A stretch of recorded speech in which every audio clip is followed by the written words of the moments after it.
handful of books, hosted a couple TED Talks. You had a TV show, and you've recorded a hip-hop album. Two hip-hop albums, right. And a best of, which had every song from our 2 albums. Nice, because those are the best ones, right.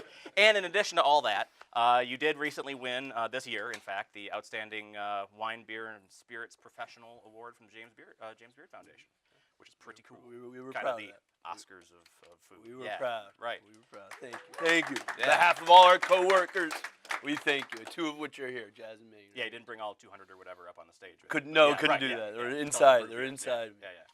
So, first question is, what the heck are you doing in Madison?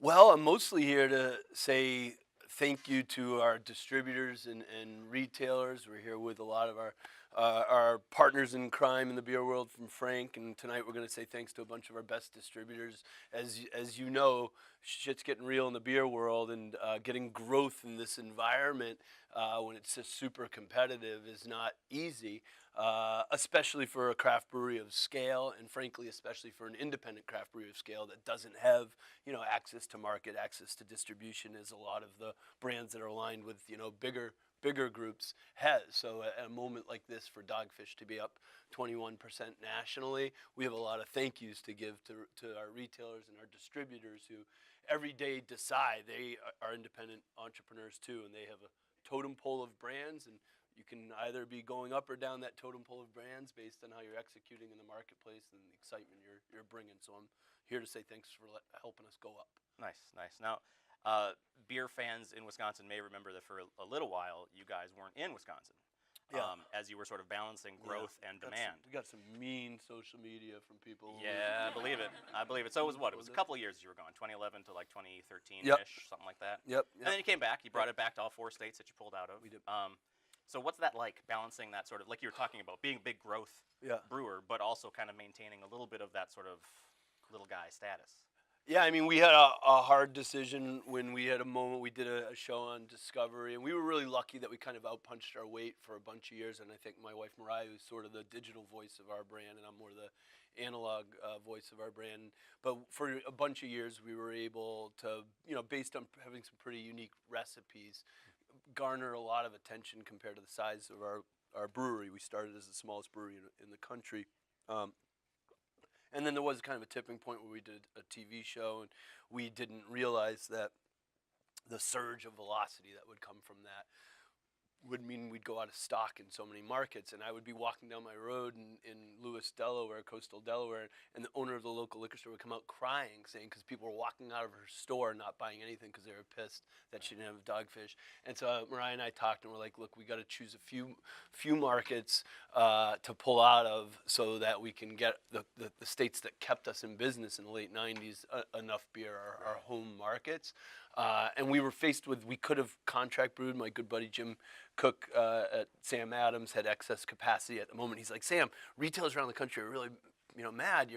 He's like, how about I can just brew? I'll help you. I'll brew 60 for a little while, which was super thoughtful and nice of him. But we made the commitment to not contract brewed. We wanted every beer we made to be made by Dogfish Head coworkers. So we said, what arrows are we going to take? It'll either be to our philosophy on that, and we can be hypocrites on that, but keep our growth, or retract and make every ounce of beer we did. So we did that. But as you mentioned, when we finally built enough capacity to reopen states, karmically we knew we had to first go back to the states we pull out of before opening any new states, which is what we did.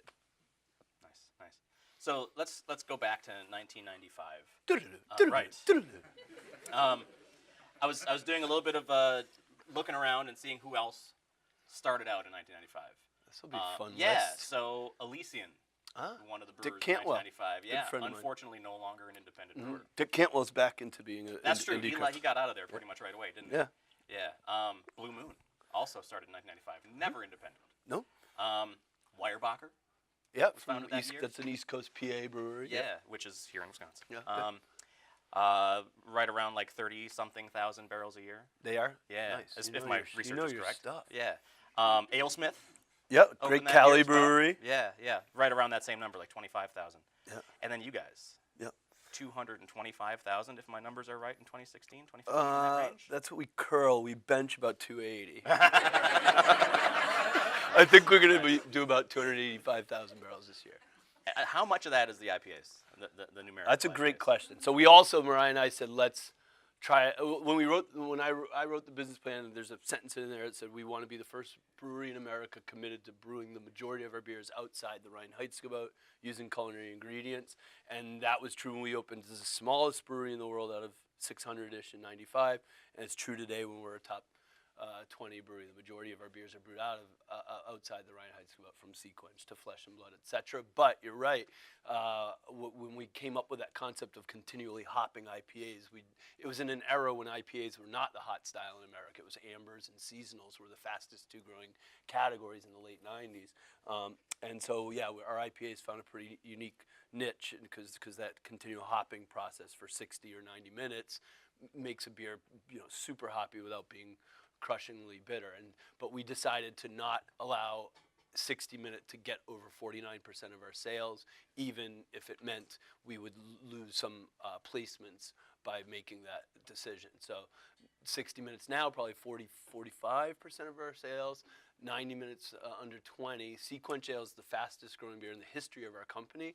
Even when you looked at when 60 and 90 started, the velocity at which this brand's growing makes it the fastest growing beer in our company's history, and Flesh and Blood's the second fastest growing. Wow. So it's an interesting moment that a 22-year-old brewery, two of its top 4 selling beers didn't exist 19 years ago, and it just shows you how much the marketplace is craving innovation that's well differentiated in a world where it's getting harder and harder to be well differentiated because everybody's creating in every direction, which is awesome. Right.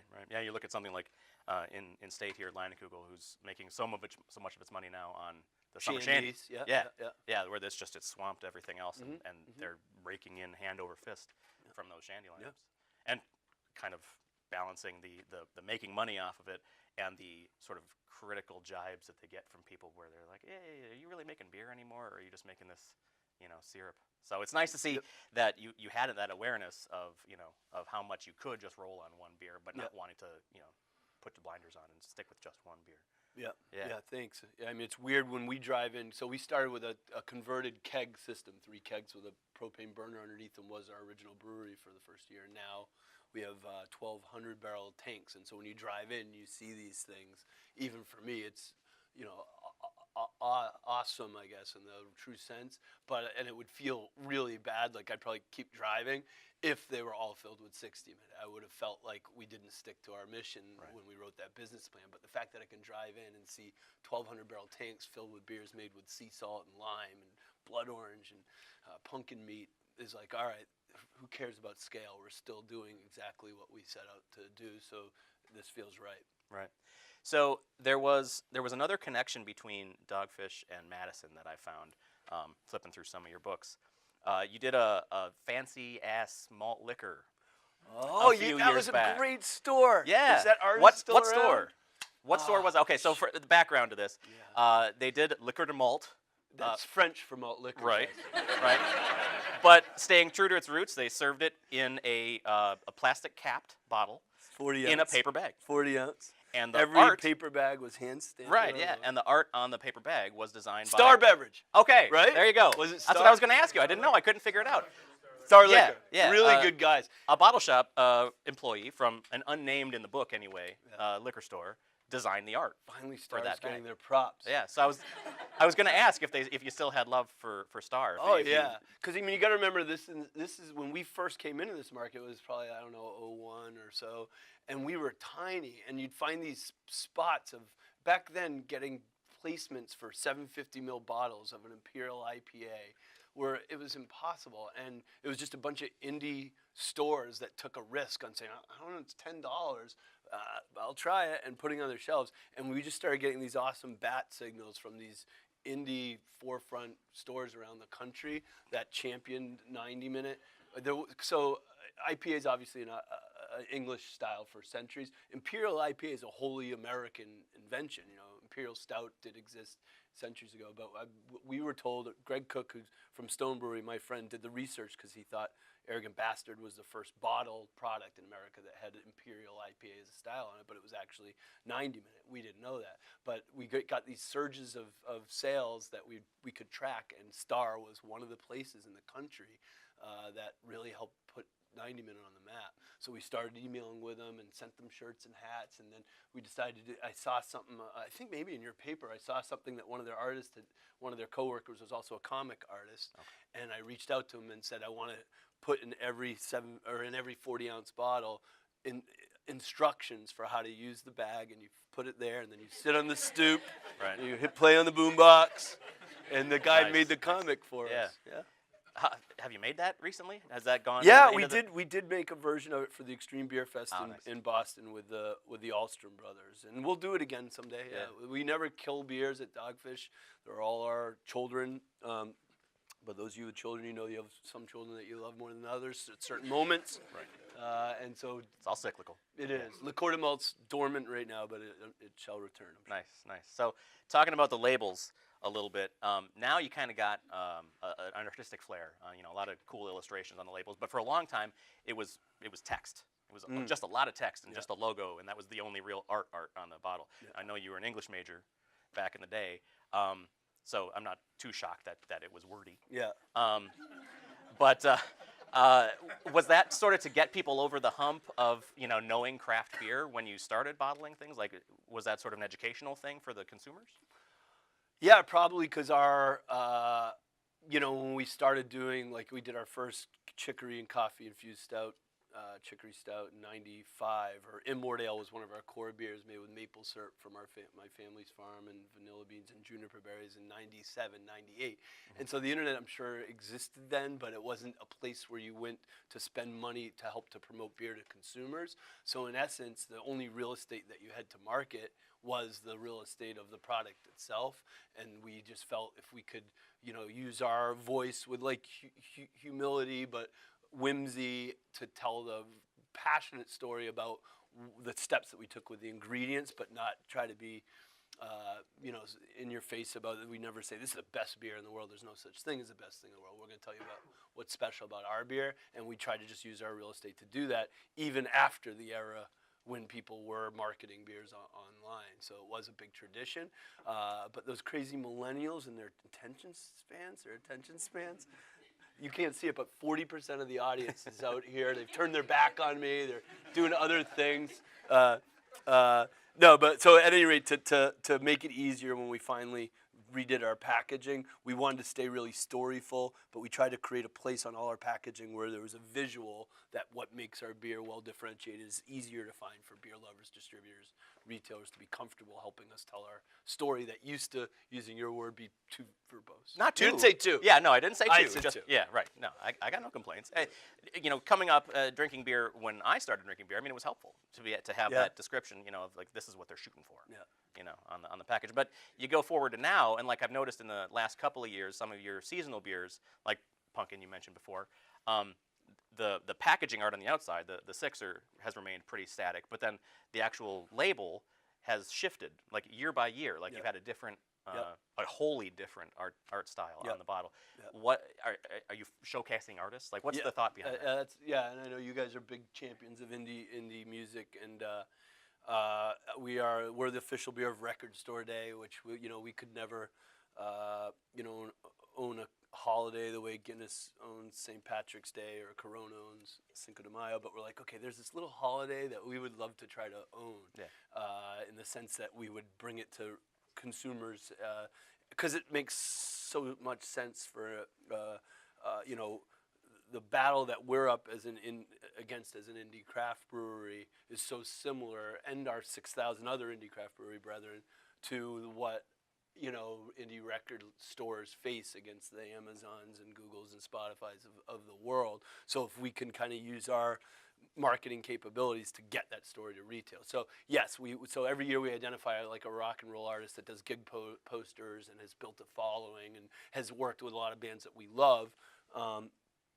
And we identify them and ask them to do our seasonal artwork. So right now, just coming to market here with Frank and getting out to retail is our liquid truth serum, which is kind of based on, our innovations on IPAs on the hot side is the continual hopping, the dosing that we came up with off of vibrating football machines. We wanted to innovate a much more aromatic and intense hoppy beer. So liquid truth serum myth is beers only pick up IBUs, bitterness, while you're boiling. Truth is this is a beer that's produced with 100% of the hop additions post-boil, and it's like over 60 IBUs. And so Mark Spusta, who's done a lot of work with Radiohead, The Grateful Dead, and a bunch of other bands, is the artist for that series for a year. Nice.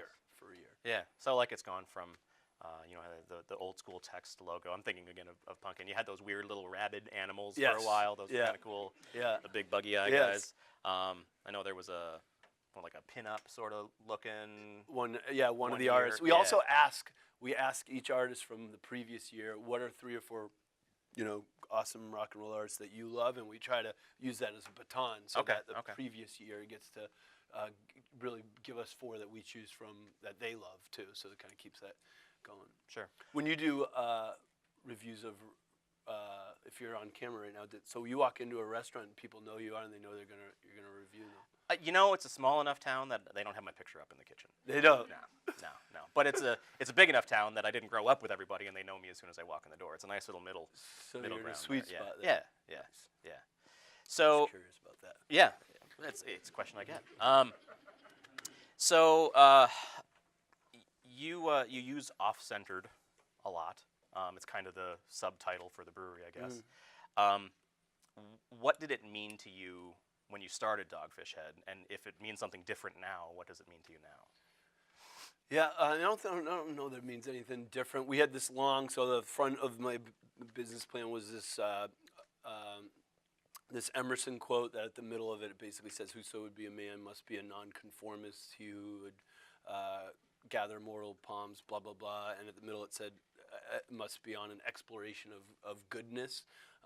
And so that didn't fit on packaging, Sure. but it really meant off-centered stuff for off-centered people. It meant like don't follow a journey just because it's the status quo. Find your own path, and if it's an interesting enough path, other people will recognize that and go on that journey with you. So that's why we kind of condensed it to off-centered ale or off-centered ales for off-centered people. And then as we started doing things like our little beer-themed Harborfront Hotel and our distillery, we decided to widen that to off-centered goodness for off-centered people because we don't just make beer, and it allowed us to get that goodness word from the Emerson quote back into sort of our motto. Sure.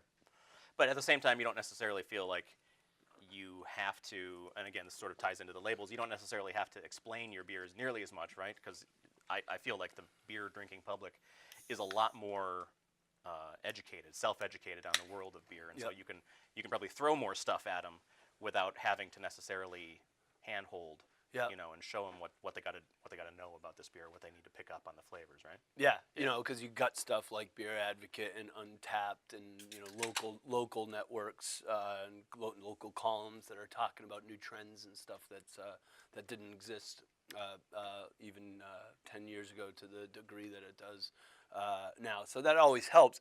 That said, it is getting harder and harder to find white space in the marketplace. Sure. So figuring out that white space is still probably the most motivating thing for me, and I consider myself a brewer first and a business person second. So still trying to hunt for that white space and keeping like the notes section on your phone of beer names, and then waking up sober the next day and checking the goofy name that you had, erasing 3 of them, and then putting into Google that name with the word beer after it, and pressing send and hit, and hoping that some obscure brewery in Spokane didn't fucking take that name yet is a daily part of the job right now. Whereas 20 years ago, you come up with liquor to malt, it's like, who's going to fight you for that? Yeah, absolutely.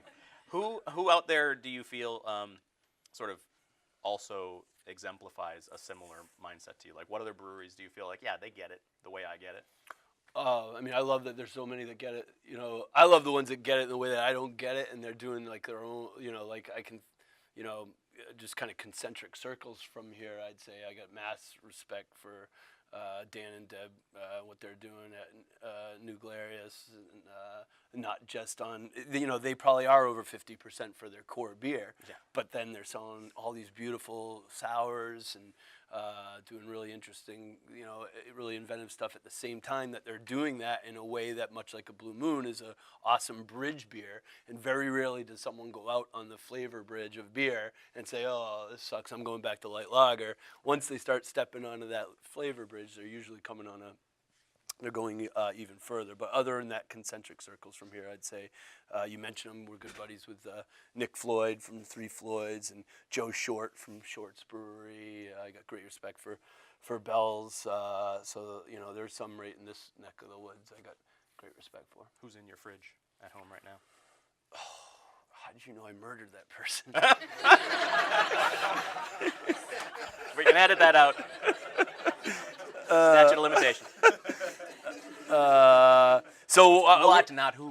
What? So you got to come visit, because we got to, from our house, Mariah and I live in Lewis, Delaware, the harbor town that's 10 miles from our production brewery in Milton, Delaware, and our R&D brewery, distillery, restaurant, our original place in Rehoboth. And we have a little 17, 18-room hotel that's right 4 blocks from my house. So I get to go down there on every Saturday that I'm home, or Monday when our distributors visit, they come visit, and I drink with them. And what's so heartwarming is how many people are so proud to bring beers to a beer-themed hotel that you can't buy in Delaware. Right.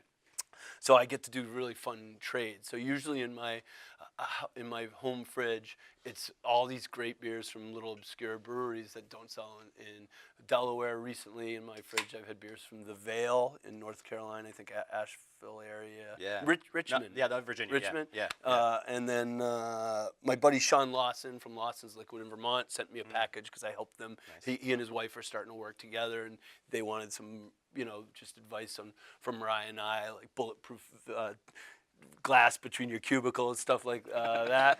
But he sent me a thank you box of beers that I shared with a bunch of people by the fire on Saturday. So those are 2. And then if I'm in a airport that only has beer from the global conglomerates, you can usually find a Sam Adams or a Sierra Pale, and I'll drink those too. And I'm not a beer snob. If somebody hands me a Labatt Blue or something, I'll drink pretty much anything. It's the grandma rule. You never turn down what your grandma would have. Exactly. Right? Yeah. So I won't buy. I try really hard not to buy beers from the international conglomerates, but I do drink whatever someone puts in front of me. Sure. So Dogfish Head kind of leans into wine territory a lot. And I know you're very proud of the culinary sort of ingredients that you use in your beers. You talk a lot about pairing them with food. I know you've mentioned Garrett Oliver's book before, in terms of sort of embracing that role for beer where typically people find wine. Yep. And you've got a lot of recipes in the stable that are very wine-y, sort of. You got Noble Rot or 61 with grape must. Yep, that's coming back out in a nice. few weeks as well. What do you think that does for your beers on the shelves? Like the sort of embracing that role, that wine role. What do you think that does for your beers against the competitors? Well, again, it's an opportunity to find white space. That in the mid '90s, when we did, one of the first beers we brewed and started bottling was Raison d'Etre, which is brewed with green raisins, like super big plump raisins and beet sugars. And when we came out with that beer, we took a lot of crap for it, and people were all like, "Oh, it's disrespectful to brewing traditions. You're putting grapes in that." And so that got me researching. When people are saying it's disrespectful to tradition, whether it's conscious or unconscious, they're referencing the Reinheitsgebot, which is a 500-year-old Bavarian law that said you can only make beer with water, barley, and hops. So then I'd show up at a festival with chicory stout made with coffee and chicory and Raison d'Etre, and we'd get some people that would just read them and be like, I'm not going to try that. And so then I started trying to bring beer. I'd researched, there was this great site called Alibris, I don't know if it's still there, that had used books, and you could find these obscure brewing journals from different parts of the world, and sometimes they'd be handwritten and buy them. And I learned about Tej, the national beer of Ethiopia, made with honey and tree roots, and Braggots, these early medieval British beer fruit hybrids. So I started replicating these Historical styles. Yeah, and bring them to festivals. And then when someone made fun of raison d'etre, I'd say, well, try this 700-year-old African recipe where they were blending a mead and a beer. And then it was this kismet where the timing was Michael Jackson, the beer writer, not the other one. Always worth pointing out. Yes. People get really weird real fast. Yeah. But there was this molecular archaeologist who, luckily, while we were doing this stuff, was a moment in science where there was some breakthroughs, and science progressed to a point where all the shards of crockery that had been excavated from graves over millennia, suddenly they could put them in scientific equipment and analyze at a molecular level what was in the pores of that crockery.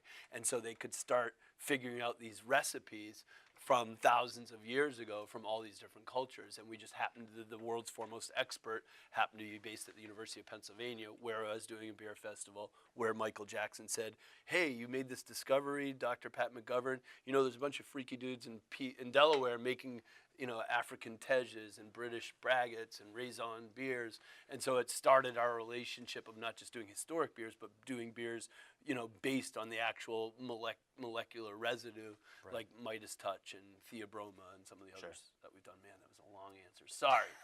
That's all right. This is we're not timed here. So have you always been like, when I went to school, I studied history. So did you go to school here? No, up in Oshkosh, northern middle tier of the state. Nice. But have you always been into history? Because I love the fact that you embrace these like just completely arcane beer recipes. Styles. Yeah. Has that always been an area of interest for you? I think so. I don't think I loved reading. Mostly, I loved my English classes, and I didn't love my history classes as much. But then I started, kept reading fiction and started reading a bunch of older, fiction. So that probably got me interested also more in history. Nice. So another thing sort of related to the wine positioning that Dogfish frequently gets, it seems like you have a tendency to refer to the barrels, like when you do a barrel-aged beer, you tend to refer to it more by the wood than the spirit. I feel like that's true. Whereas a lot of breweries will say bourbon barrel-aged. Right. Dogfish labels say oak-aged. Yeah.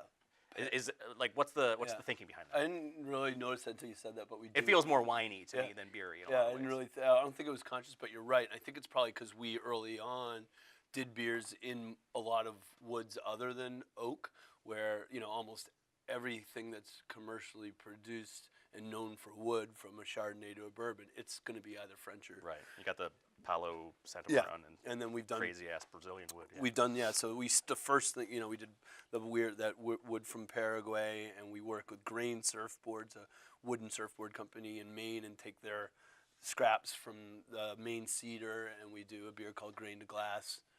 With that, so because I think we're using different woods early on, we always thought in terms of we got to tell which wood this one was made with, not just if that wood saw some spirit before we brewed a beer with it. How do you feel about sort of that rise of spirit barrel aging in the modern craft beer scene? What do you think about it? I love it. I mean, it's a great way for a bunch of different breweries to put their own creative thumbprint on it, and I think both sessionable sours and wood-aged beers are going to be trends that, like IPAs, break through from these beer geek niches to be like, oh, okay, I'm a whiskey drinker, or I'm a Chardonnay drinker. I get that wood can be a component of something that adds value to what I'm drinking. So I'm really hopeful that those worlds continue to grow. I know we're going to continue to invest in staying innovative in wood as well.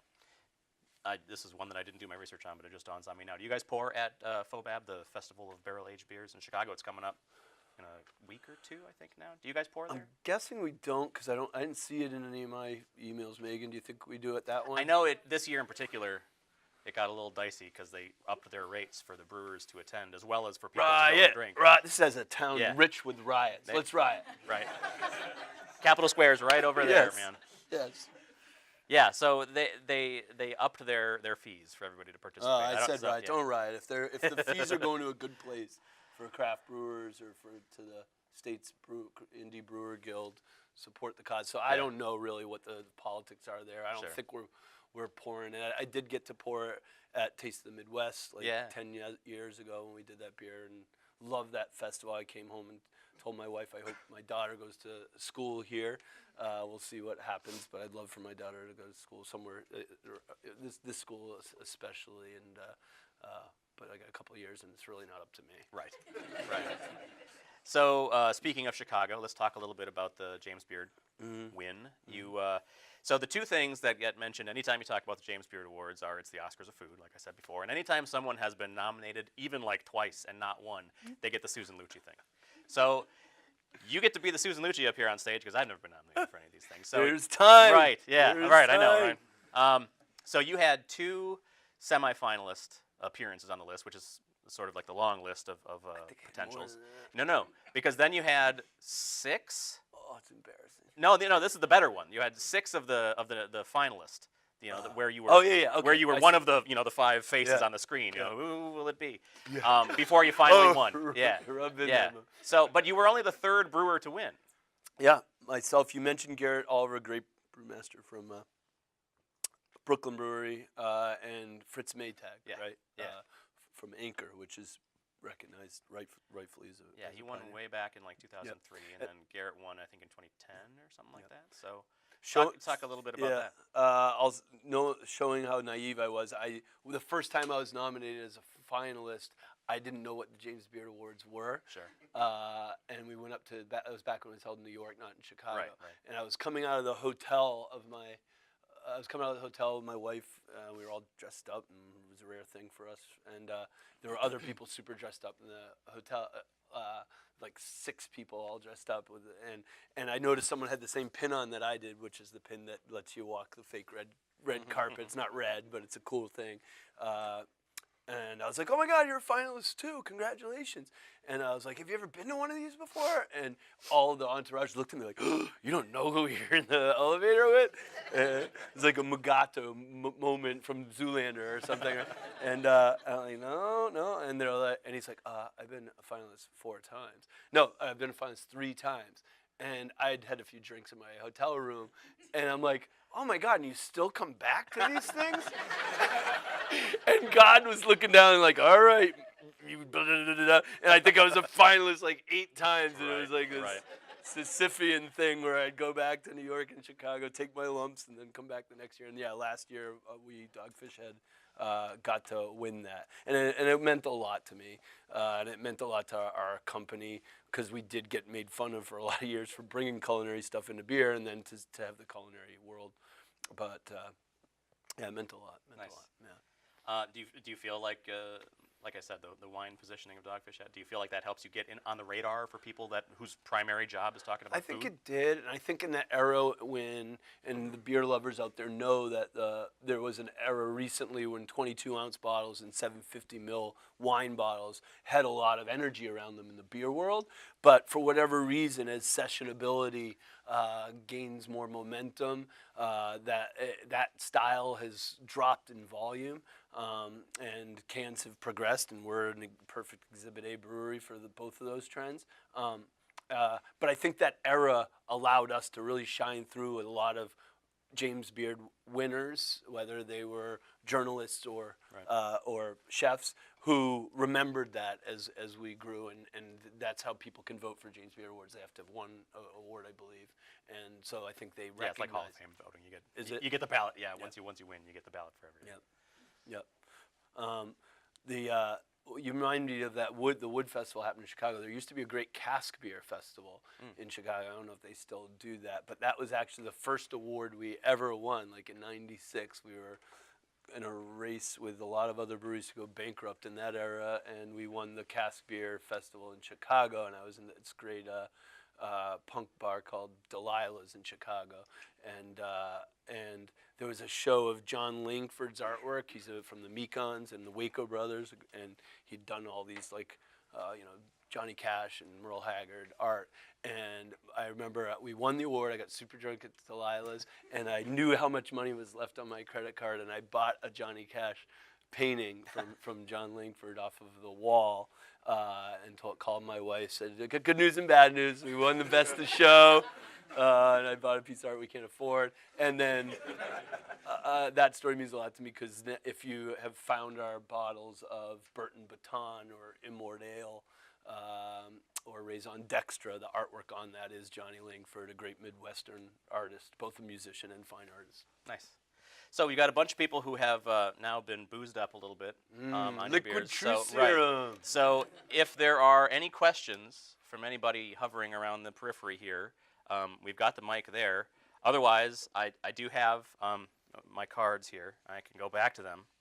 And nobody wants that, although I do have some fun lightning round Okay, you gotta do for you too. But if anyone has any questions, now is a great time to jump up. I'll start. So I've got the speed round here. First one, Squall IPA had been out of the bottle scene since like 2009, and it came back last year in one of those big 750 bottles. So what currently retired Dogfish Head beer, if marketability and ingredients cost wasn't an issue, would you bring back? We, every few years, do our chicha, where we chew the Peruvian corn. I and love that you do that legit, too, by the way. And That's the so great. human saliva has enzymes in it that convert the starches to, but it's really just an excuse to chew a bunch of corn and together as coworkers and then expect people to try it. And they do, and people really like it. So I'm psyched to say we've taken chicha out of hiatus. You got to come to Delaware to try it, and it goes on tap at our pubs in Delaware in a few weeks. Does that get dicey if you tried to bottle that? Is it a weird fermentation thing going on? Would it pop its cap or something? I don't know no, because it is boiled, so it's actually more sterile than a modern lambic that has wild yeast in it. But still describing it to the consumers in a relatively litigious society. Have to be a bottle this wide, this tall, so you could fit a whole paragraph in it. No, really, Dear it's consumer, okay. the spit happens. Right. Nice. All right. So I don't want to linger on touchy subjects, but I gotta ask because you're sitting right here. You're So making me cry. no. Yeah, because ultimately the answer can be no comment if you want. Right. The Discovery Channel show. So it was what, like 8 episodes, I think, and six. Okay, 6. and they yanked it, cited poor audience, whatever. Anthony Bourdain kind of burned a little hole in Discovery Channel on Twitter, saying that it was about big beer. That they said, we don't want our advertising dollars going up against this Yahoo talking about his little brewery. 6 years later, you got anything to say about what Bourdain had to say about that? Anthony Bourdain's a wise and informed man. Next card. I can read between the lines. Oh, we got a question right over here. There's a question. Saved by the question. Right. In perhaps a similar vein to that question, Sam, could you talk a little bit about your stance on the Brewers Association's label proposal for independent craft? And maybe explain to the audience what that is and Dogfish Head's stance on it. Yeah, great question. So there's a lot of beers marketed as craft beer in America, and within our industry, there's even like data vetting, this thing called IRI. So anytime you have a package that has a code on it, whenever it's scanned, a 6-pack, a case, or a bottle, it gets scanned so that companies like ours and retailers and distributors can track the velocity and sales of every beer. So IRI is the biggest of those scanners for beer, and they defined craft very differently than the trade group that represents the true indie American craft breweries define craft, which is perfectly their prerogative.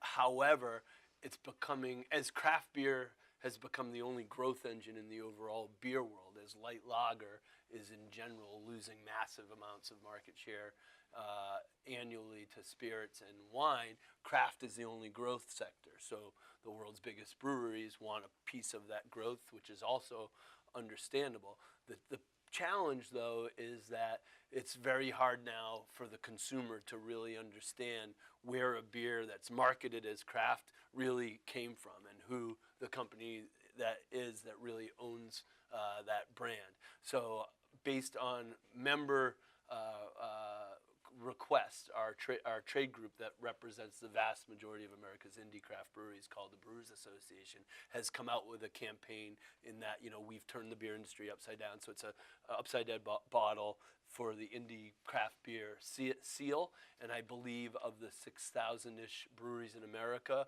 already almost 3,000 breweries have endorsed and supported that seal. And it's not about saying never buy a beer that doesn't have this seal. It's about authenticity and transparency. And every consumer deserves to know who made the beer that's on the shelf. And then if a consumer's like, I don't give a crap, it's $3 cheaper to have that one over there that doesn't have the seal, and it's still an IPA, I'm going to have that, rock on, that's your decision. But everyone at least deserves to know before they make that decision whether they care or not. So I'm glad to see that campaign getting momentum, and we're certainly in support of it. Do you feel like as those sort of various initiatives in craft beer have come up, whether it's the craft versus crafty thing that happened a year or so ago, or the Take Craft Back now, do you feel like an industry that has kind of been known for everybody kind of being friendly with each other, do you feel like that's changing a little bit as those brewers that have gotten acquired, maybe not through no fault of their own, but kind of just like because it was a financial necessity for them? Do you feel like there's starting to be a little bit of butting heads between brewers that, like you, are independent and brewers like, Elysian or whatever that have gotten acquired by a larger macro brewer? You got to remember that 98% of the beers that everyone thinks is not by volume of sales, but by brand names, 98% of the beers that you think come from indie craft breweries do come from indie craft breweries. And I would say of that community, there's as much camaraderie as ever. 3 days ago, Mariah and I were in China looking for ingredients that no one ever has made a beer with before, because that's getting harder and harder to do. And I'm texting my buddy Ken Grossman, who owns Sierra, to say, I don't think your beer is distributed here, and yet here it is on the shelf. And I'm taking a photo of his expiration date of the beer, and it's pretty close. So I got his back there, and I got off the plane, and Rob Todd from Allagash has sent me a photo of our 60-minute, just saying it's 5 weeks old. I'm drinking it at the airport in D.C., and that stuff's going on every day across America with indie breweries, and I just talked about 3 of very different scales having each other's back. Sure. And I don't think that's going to go away. But the high-profile situation with breweries that have chosen for sometimes very admirable reasons. They've worked their ass off their whole lives. They want to monetize their lives' work. I've got no blame for anyone that chooses to do that. However, I don't think it's fair to the consumer to act like you've done that and you are still an indie craft brewery, because the moment you've done that, your challenges in the context of access to ingredients, access to marketing, access to distribution is so different from that of an indie craft brewery. The consumer just deserves to know that. So, of course, anytime you put a line in the sand, there's going to be people pissed off that aren't on that line in the sand that others are, and that's an unfortunate consequence that has to happen. Gotcha. We got another question from the audience over here. Go. So when I think of craft beer, I think it's a pretty inclusive community, but there is kind of a lack of diversity from minorities to women. What kind of things do you think we can do to promote the inclusivity of craft beer?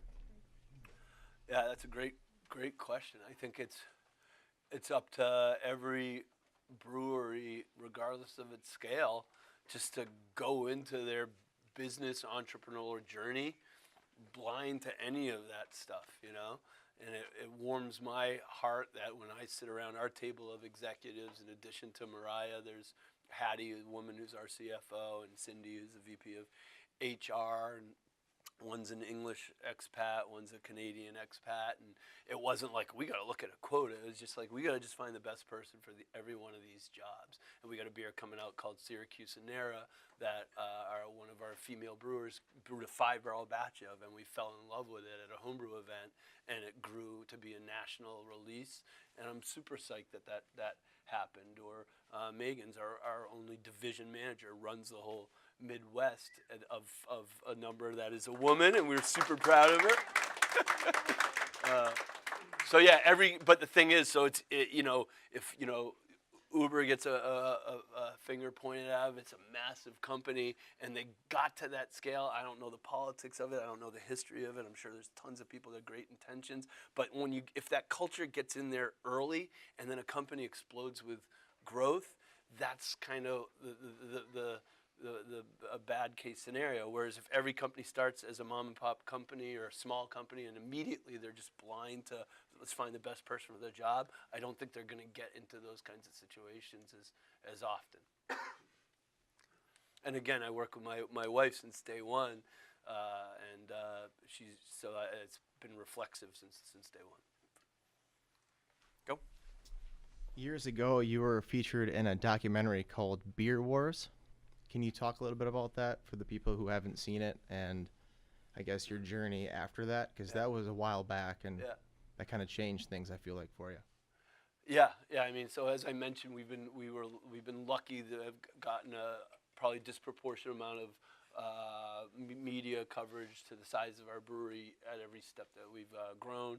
And that was a moment where a documentary maker, and there's always some folks making documentaries about beer, and you never know which ones are actually going to make it on festival circuits or whatever. And but she worked really hard at that and did a great job with it. And she followed like 12 or 14 breweries, but when she was editing it together, she decided to really follow just two storylines primarily, and we were one of them. And the movie Beer Wars was really it was a different era in that era. She had the woman who made the film was an executive at Mike's Hard Lemonade, so she was from within the industry and yet was the voice, the narrator, and the editor of the film, so it had her own POV for sure. But it was definitely an era where a lot of America's biggest distributors were unsure yet whether indie craft was going to be a fad or a trend. So as business people, there was a little bit more hedging of bets from the distributors on focusing a little bit more on the international conglomerates beer. And so in the movie, she did kind of vilify not just the world's biggest breweries pretending to make craft beer, but the independent, family-owned, sometimes multi-generation distributors who were selling beer in general, and she kind of made it sound like they were also blocking out indie craft brewers from the marketplace. And I think if that movie got made today, perhaps the world's biggest conglomerates and some of their actions they are doing to convince consumers that they're small little indie craft breweries would still be recognized for what they are, but they'd have to take an honest look at the distributors in our country who, by and large, have said we embrace indie craft and we don't want to see our independent businesses controlled by multinational breweries, and they're making more and more decisions to prioritize indie craft, and our 21% growth this year is a testament to that, and we're thankful for the indie distributors who are making that choice, because frankly there are instances where we're the world's biggest breweries put pressure on the distributors to say, I'm currently selling the most boxes of beer in your warehouse, I deserve more of your resources, and you need to make less margin on my beer because I'm the volume guy in your house. And it's cool to see how entrepreneurial a lot of these distributors are acting right now. So one of the beers that gets the most people out there hunting it, I think, that you guys make is 120, the 120-minute IPA, which is really like an imperial IPA. It's huge. And right on the label, it says it ages well. Mm-hmm. So my question in this lightning round is, when was the last time you had a cellared 120?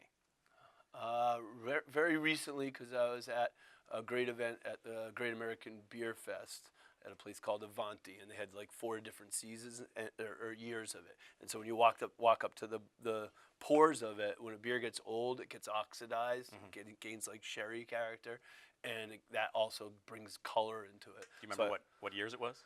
It was I think a vertical like 04, 05, 07.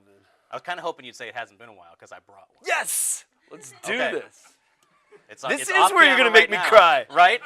So I got one. It's only from 2014, right? Here we go. That's great. Someone's got to have a bottle opener in this audience, right? Come on, guys. Good thing that's empty. All the beer people stand up, right? Nice. Oh. There we go. Although I don't want this guy to lose his keys. Whose is that, you? And I don't see any glasses around here either. So, but there you go. It's hang on, where did it? Has it on the neck? Yeah, it's on the neck somewhere, but now I just lost it. Oh, there it is. It's really hard to see with the phone. Yeah, May 9th, 2014. Nice. My birthday month. It's a Gemini too. Take a swig. It's Let's not the pass proper this back and glassware, forth. but Let's yeah. pass this back and All forth. right. I know we're in a fancy place, but this one's for my friends at Star. This is for There my you friends go. at Star. So see, right there, ages well. You can zoom in on that. It tastes good. Oh yeah, It's in its prime. that's really rich. It's like marmalade. Yeah, yeah, that's fascinating. That's actually the first one I've had that's more than a year Yeah. old, and that's really nice. And you know, the sort of the common trope is that you know they turn into barley wines. The big hoppy beers turn into American barley wines when you sell them. And it's not Yeah. far from the truth, No, 'cause frankly. the hops recede, Yeah, right? yeah. But they're so malty at the base that when you lose the bitterness from the hops, it really gets sweet and sort of like you said, marmalade, sort of Yeah. jammy almost. Yeah. Yeah. Well, Tastes cool. great. How are we doing on time? Oh, hey, we got more questions. I actually have a question from somebody from the live stream. Nice technology. From Mike Williams, who asks, being in a market where it seems like new breweries open almost on a weekly basis, I often contemplate if the growth can be sustained. What's your opinion on the boom? Do you think this is a bubble that is bound to burst? Yeah. So that, of course, is the existential question in our industry. When we opened Dogfish, for context, in '95, there was one new brewery opening every week, and today there's about 2 new commercial breweries opening every day in America. And probably it's not sustainable when you think of a finite amount of tap handles in a restaurant, like Cooper's where we just were, probably 25, 30 handles, finite amount of shelf space at Star, finite amount of cubic feet in the warehouse at Frank. But what's awesome is the consumer is going to decide who's going to make it, and it has nothing to do with scale. You know, as long as the brewery's world class in quality, consistency, and being well differentiated, there's always room for another great new brewery. So there's breweries that don't exist right now that I think 10 years from now will be bigger than Dogfish, and there's breweries that existed 10 years from now or 10 years ago that probably won't exist 2 years from now, and the consumer will have decided, I think, on those 3 things. We got another one coming up. Ooh, okay.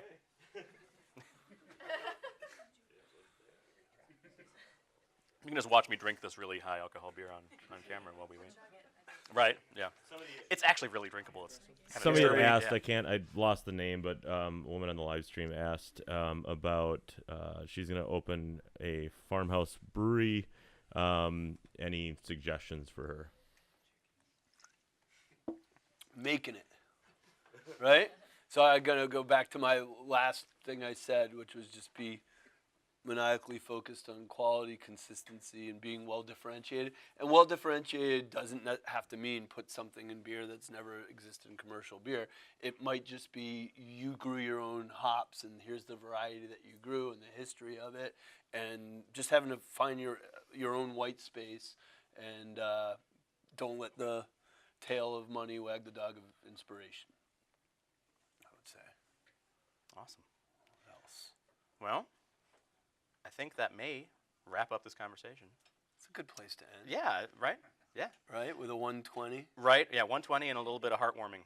Yeah. Right at And the let's end there, wish yeah. that woman with her farmhouse brewery awesome luck as she opens. Yeah, no need to like jump right into a cool ship necessarily when No. when you're starting a brewery. You don't have to be super, beer geek about it. Just No, make no, good no. beer and Do something that's Roll with it. never been done before. rad. Well, Sam, thank you so much This has for been chatting fun. with me. Absolutely. I hope It's I been see great. you be out. We're going to. Where are we going next? Do you I know, right? Just it's the day is young, Yeah, right? I'm It's a excited beautiful for my fall next day in stop Madison. here Yeah. in Madison. Absolutely. And if any administrators in Madison are watching, my daughter's name is Greer Calagione. Super smart woman, awesome storyteller in her own right. Thank you, everybody, for coming. That was super fun. Yeah, man. Made it easy. Cheers. That was fun.